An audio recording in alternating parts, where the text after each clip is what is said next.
Very good morning everyone. मेरा नाम है अभय चित्तौड़ और आप सभी का स्वागत है इन माय चैनल गोटेक प्लस। आज मैं नए चैप्टर स्टार्ट कराने जा रहा हूँ, वो है acid base and salt. Let's start. All the compounds can be classified into three groups on the basis of their chemical properties.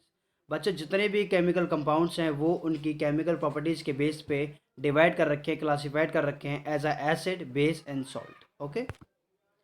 Indicators for testing acid and base. आप जो है कि बेस को टेस्ट कैसे करोगे, या किसी भी एसिड या बेस, जो एसिड और बेस को आप किस तरीके से टेस्ट करोगे, वो आप करोगे इंडिकेटर्स के थ्रू।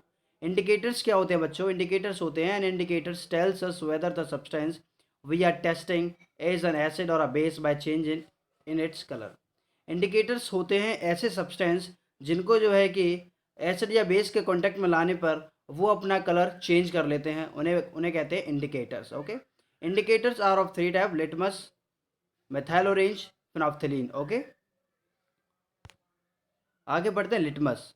लिटमस पेपर होता है, it is of two types. Litmus paper दो प्रकार का होता है, वो है blue litmus and red litmus. अभी है जो an acid turns blue litmus to red. जो एसिड होते हैं वो ब्लू लिटमस को रेड लिटमस में चेंज कर देते हैं, and the base turns red litmus to blue. और जो बेस होते हैं वो क्या करते हैं, वो रेड लिटमस से ब्लू में चेंज करते हैं, जिससे कि हमें पता चलता है कि वो सब्सटेंस जो हमने लिया था वो हमारे पास वो क्या था, वो बेस था। कैसे पता किया? वो हमने पता किया रेड लिटमस पेपर ब्लू में चेंज हो गया। Okay. So a convenient way to find out whether a solution is acidic और a basic is to test it with litmus and observe the change in color which takes place. Is that clear? Methyl orange वो तो रहा litmus. अभी start करते हैं methyl orange. Methyl orange क्या है? It is a synthetic indicator. Methyl orange actually synthetic indicator होता है। अगर बात करते थे उसकी लिटमस की तो वो था नेचुरल इंडिकेटर। ओके, वो था नेचुरल इंडिकेटर। यहाँ अंडरलाइन कर लो ना, सिंथेटिक इंडिकेटर, ये ध्यान रखना है हमेशा, ठीक है। The neutral colour of methyl orange is a orange colour. जो न्यूट्रल कलर होता है मिथाइल ऑरेंज का, वो क्या होता है? वो ऑरेंज कलर होता है, ऑरेंज कलर का होता है। ओके। अब मिथाइल ऑरेंज से हम पता कैसे लगाते हैं क्या कोई भी सब्सटेंस एसिड है या फिर बेस है? Methyl orange indicator give red colour in acid solution. Methyl orange जो है एसिड सॉल्यूशन के अंदर क्या कलर देते हैं? मिथाइल ऑरेंज एसिड सॉल्यूशन के अंदर देते हैं red colour. Is that clear? अभी है बेस की, ठीक है। Methyl orange indicator gives yellow colour इन बेसिक सॉल्यूशन। बेसिक सॉल्यूशन में जो मिथाइल ऑरेंज है वो क्या कलर देता है? येलो कलर देता है। Is that clear? अभी आता है phenolphthalein indicator. Phenolphthalein indicator it is also a synthetic indicator. जो फिनोल्फ्थेलीन इंडिकेटर होता है वो भी क्या होता है? सिंथेटिक इंडिकेटर होता है। Okay. Phenolphthalein indicator is a colourless in a acid solution. जो फिनोल्फ्थेलीन इंडिकेटर जो होता है वह एसिड सॉल्यूशन के अंदर कलरलेस होता है। Is that clear? और बेसिक सॉल्यूशन के अंदर पिंक कलर का होता है, ठीक है। बेसिक सॉल्यूशन के अंदर पिंक कलर का होता है और ये जो होता है एसिड सॉल्यूशन में कलरलेस होता है। Is that clear? इसे ध्यान रखना हमेशा। अभी आता है ओल्ड फैक्ट्री इंडिकेटर्स। जी, ओल्ड फैक्ट्री इंडिकेटर्स क्या होते हैं? The term olfactory means relating to the sense of smell. जो ओल्ड फैक्ट्री इंडिकेटर्स होते हैं वो जो है स्मेल से रिलेटेड होते हैं। जैसे कि कोई भी हमारा सब्सटेंस, हमारे पास कोई भी सब्सटेंस होता है, उसकी स्मेल से चेंज पता लगाते हैं, वो ओल्ड फैक्ट्री इंडिकेटर्स होते हैं। Is that clear? Those substance whose smell या फिर ऑर्डर चेंजेस इन एसिडिक और basic solutions are called olfactory indicator. Olfactory indicator जो है एसिड और बेस में ऐड करते ही क्या हो जाता है, वो अपना स्मेल चेंज करना स्टार्ट कर देते हैं। जैसे कि onion and vanilla extract are olfactory indicator. जो अनियन है और वेनिला जो है, इन दोनों का एक्सट्रैक्ट जो है वो क्या है? ऑल फैक्ट्री इंडिकेटर्स है। जैसे कि मैंने क्वेश्चन दे रखा है जो है कि आप इसका आंसर कमेंट में दे सकते हो। मैं समझा देता हूँ अभी। You have been provided with three test tubes. आपको जो है कि तीन टेस्ट ट्यूब प्रोवाइड की गई हैं। Ones of them contain distilled water and other two contain in acidic solution and basic solution. उसमें से क्या है कि एक टेस्ट ट्यूब तो डिस्टिल्ड वाटर कंटेन करती है, एक एसिडिक सॉल्यूशन कंटेन करती है और दूसरी बेसिक सॉल्यूशन कंटेन करती है respectively. If you are given only red litmus paper, यदि आपको रेड लिटमस दे रखा है, ओनली रेड लिटमस दिया और कोई नहीं दिया, how you identify the content of each test tube. आप फिर पता कैसे लगाओगे कि वो जो टेस्ट ट्यूब में जो कंटेंट दे रखे हैं वो क्या है, ठीक है। ये आपको करना है, आप कमेंट में आंसर देना इसका, मैंने समझा दिया है क्वेश्चन। अभी आता है एसिड्स। अब एसिड्स क्या होते हैं बच्चों? Acids are those chemical substance which have sour taste. ये मिस्टेक हो गया, ये यहाँ सोर टेस्ट होगा। ओके, मैं यहाँ लिख देता हूँ सोर टेस्ट। ओके, जो एसिड होते हैं जो एसिड होते हैं वो केमिकल सब्सटेंस होते हैं, ठीक है। ऐसे केमिकल सब्सटेंस होते हैं जो कि उनका जो टेस्ट होता है वो क्या होता है? सोर होता है, खट्टा होता है। The acids present in plant material and animals are called organic acids.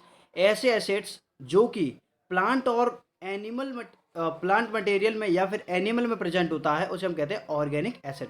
या नॉर्मली हम ये भी कह सकते हैं ऐसा एसिड जो कि प्लांट और एनिमल में प्रेजेंट होता है उस एसिड को बोलते हैं organic acid. Is that clear? जैसा कि कुछ ये जो दे रखे हैं ना, ये ऑर्गेनिक एसिड दे रखे हैं, ये रहे, ये ऑर्गेनिक एसिड दे रखे हैं कुछ, जैसे कि नंबर 1 एसिटिक एसिड हो गया, सिट्रिक एसिड हो गया, लैक्टिक एसिड हो गया। ये जो सिट्रिक एसिड ना, सिट्रिक एसिड आप जो है कि इसे लेमन में से भी ले सकते हो, ठीक है। लैक्टिक एसिड, टार्ट्रिक एसिड हो गया, ऑक्सैलिक एसिड हो गया एंड फॉर्मिक एसिड हो गया। Is that clear? आगे चलते हैं। It is not harmful to eat और drink substances containing naturally occurring in them. हम जो है कि ये जो यदि हम ऑर्गेनिक एसिड को यदि हम अपनी बॉडी में लेते हैं या खाते हैं या पीते हैं तो हमारी बॉडी के लिए कोई भी डेंजरस नहीं है, हार्मफुल नहीं है। हम इन ऑर्गेनिक एसिड्स को खा सकते हैं इजीली, ठीक है। The acids prepared from the minerals of the earth are called minerals acids. ऐसे जो एसिड्स जो कि अर्थ की मिनरल से प्रेजेंट होते हैं या फिर अर्थ के मिनरल से प्रिपेयर किए जाते हैं उन एसिड्स को बोलते हैं मिनरल एसिड्स। जैसे कि जो जाने माने 3 जो मिनरल एसिड है वो है हाइड्रोक्लोरिक एसिड, ठीक है, sulphuric acid and nitric acid. Mineral acids are so dangerous even they can burn our hand and cloth. जो मिनरल एसिड्स होते हैं ना बच्चों, वो बहुत ही ज़्यादा डेंजरस होते हैं। वो हमारी बॉडी के यदि हमारी स्किन पे कहीं भी वो यदि गिर गया तो हमारी स्किन को भी जला सकता है और हमारे कपड़ों को भी जला सकता है। It is so harmful. Okay, let's move ahead. Strong acid and weak acid. अब स्ट्रॉन्ग एसिड क्या होते हैं और वीक एसिड क्या होते हैं ये और समझा देता हूँ मैं। All the acids can be divided into 2 groups. जो जितने भी एसिड हैं उन्हें 2 ग्रुप में डिवाइड कर रखा है। Number 1 strong acid and weak acid. Is that clear? जैसे कि hydrochloric acid, sulphuric acid and ये होगा इधर नाइट्रिक एसिड, थोड़ा मिस्टेक हो गया, यहाँ होगा ये nitric acid HNO3। Nitric acid का फॉर्मूला होता है HNO3। Nitric acid are strong acid. जो हाइड्रोक्लोरिक हो गया, सल्फ्यूरिक हो गया, नाइट्रिक हो गया, ये जो है स्ट्रॉन्ग एसिड में आते हैं। Is that clear? और नेक्स्ट है acetic acid, formic acid and citric acid are weak acid. जो acetic acid, formic acid and citric acid ये सारे के सारे क्या होते हैं? वीक एसिड होते हैं। Is that clear? हम ये कह सकते हैं कि जितने भी मिनरल एसिड होते हैं वो सारे के सारे स्ट्रॉन्ग एसिड होते हैं, ठीक है। जितने भी मिनरल एसिड होते हैं वो सारे के सारे स्ट्रॉन्ग एसिड होते हैं। Is that clear? और जितने भी ऑर्गेनिक एसिड होते हैं वो वीक एसिड होते हैं। Move ahead. Concentrated and dilute acid. अब कंसनट्रेटेड एंड डाइल्यूट एसिड क्या होता है? Concentrated acid is one which contain the minimum possible amount of water in it. Concentrated ऐसे एसिड होते हैं जो कि जिनके अंदर जो है कि वाटर की बहुत मिनिमम पॉसिबल क्वांटिटी पाई जाती है या फिर बहुत ही वाटर अमाउंट बहुत ही कम पाया जाता है। उन एसिड को कहते हैं concentrated acid. Dilute acid is one which contain much more of water in it. और डाइल्यूट ऐसे एसिड होते हैं जिनके अंदर वाटर की क्वांटिटी बहुत ज़्यादा होती है या कह सकते हैं ज़्यादा होती है। अब यदि आपको कंसनट्रेटेड एसिड दे रखा है तो उसे आप डाइल्यूट कैसे करोगे? तो डाइल्यूट करने का तरीका होता है डाइल्यूटिंग एसिड, ठीक है। The solution of a concentrated acid should always be done by adding concentrated acid to water gradually with stirring and not by adding water to concentrated acid. यदि आपको concentrated acid दे रखा है, आपसे बोला है कि आप उसे डाइल्यूट करो, तो डाइल्यूट करने का तरीका ये है कि आप पॉसिबल क्वांटिटी वाटर लो, उस वाटर में ड्रॉप बाय ड्रॉप जो है कि कंसनट्रेटेड एसिड को ड्रॉप बाय ड्रॉप डालते जाओ उसमें, और उस जिस बीकर में वाटर लिया उस बीकर को साथ ही साथ सेक करते जाओ, हिलाते जाओ। क्यों? क्योंकि ये जो प्रोसेस है ना, ये एक एक्सोथर्मिक रिएक्शन होती है। इसमें से बहुत ज़्यादा हीट इवॉल्व होती है, ठीक है, जो कि हमारे लिए बहुत ज़्यादा नुकसानदायक है यदि आपने एक साथ या फिर ज़्यादा से ज़्यादा क्वांटिटी डाल दी एसिड की इस वाटर में, ठीक है। Properties of acid. एसिड की प्रॉपर्टीज क्या होती हैं? एसिड हैव अ सोर टेस्ट। जो एसिड होते हैं उनका खट्टा टेस्ट होता है, सोर टेस्ट होता है। Acid turns blue litmus to red, जो एसिड होते हैं वो ब्लू लिटमस से रेड लिटमस में चेंज हो जाते हैं। Acids solution conduct electricity, they are electrolytes. जो एसिड सॉल्यूशंस होते हैं एक्चुअली वो क्या होते हैं, वो इलेक्ट्रोलाइट सॉल्यूशंस होते हैं और दे कंडक्ट इलेक्ट्रिसिटी, वो इलेक्ट्रिसिटी कंडक्ट करते हैं। Acid react with metals to form hydrogen gas. Acid जो है कि यदि मेटल के साथ रिएक्ट करते हैं तो वो सॉल्ट और हाइड्रोजन गैस इवॉल्व करते हैं। जैसे कि एग्जांपल मैंने दे रखा है यहाँ, ये जो जिंक है, जिंक जो है कि सल्फ्यूरिक एसिड से रिएक्ट करता है, ठीक है, सल्फ्यूरिक एसिड से रिएक्ट करेगा तो क्या बनाता है, zinc sulphate plus hydrogen gas, ठीक है। यदि जिंक जो है सल्फ्यूरिक एसिड के साथ रिएक्ट करता है तो जिंक सल्फेट देता है और क्या देता है, हाइड्रोजन गैस देता है। Is that clear? Most of the acids react with metal to form salt and evolve hydrogen gas. जो जितने भी मेटल हैं वो एसिड से रिएक्ट करते हैं तो क्या करते हैं, मोस्ट ऑफ द कंडीशन में वो सॉल्ट देते हैं और हाइड्रोजन गैस देते हैं। Is that clear? Move ahead. Number 5, acids react with metal carbonate to form carbon dioxide gas.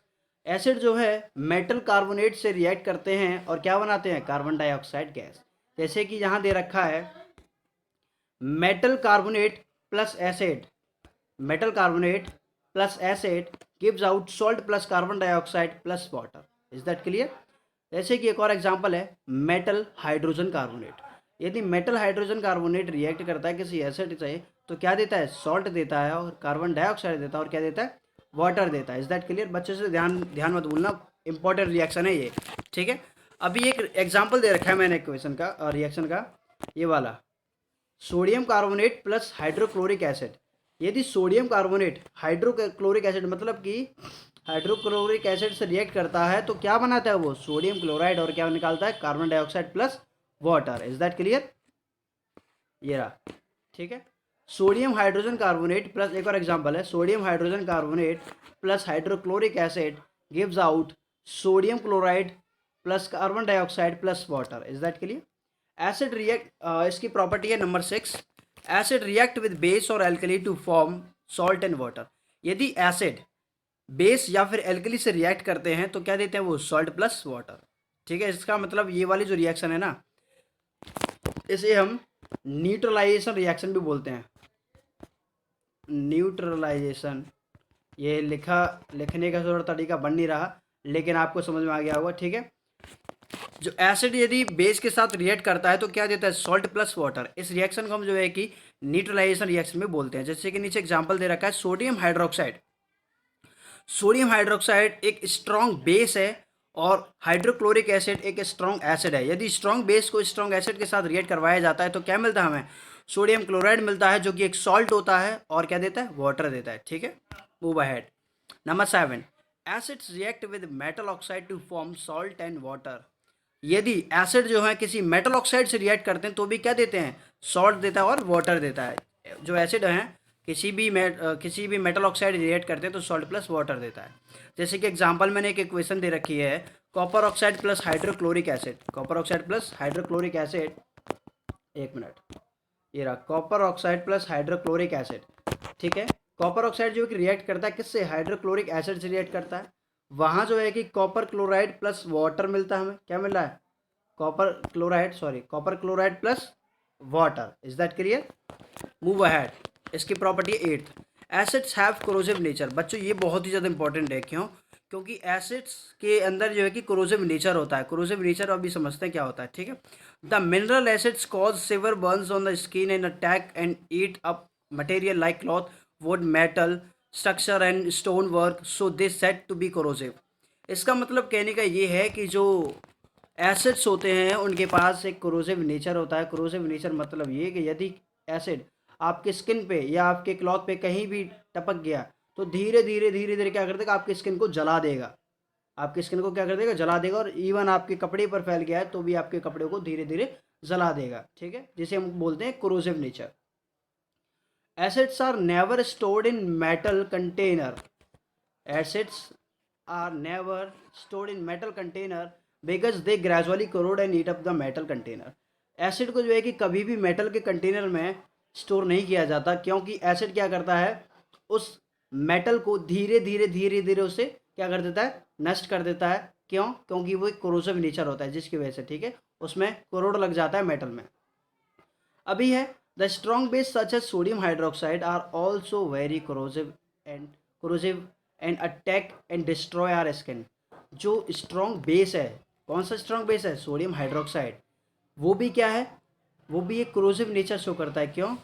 Strong base है, यदि वो भी हमारे स्किन के या हमारे क्लॉथ्स के ऊपर या कहीं भी गिर गया ना, तो वो भी हमारे स्किन या हमारे क्लॉथ्स को बर्न कर देगा। Is that clear? तो आशा करता हूँ आपको समझ में आया होगा। मेरे चैनल को आप सब्सक्राइब कीजिए, लाइक कीजिए। Thank you very much and आप अपनी पढ़ाई करते रहिए। All the best.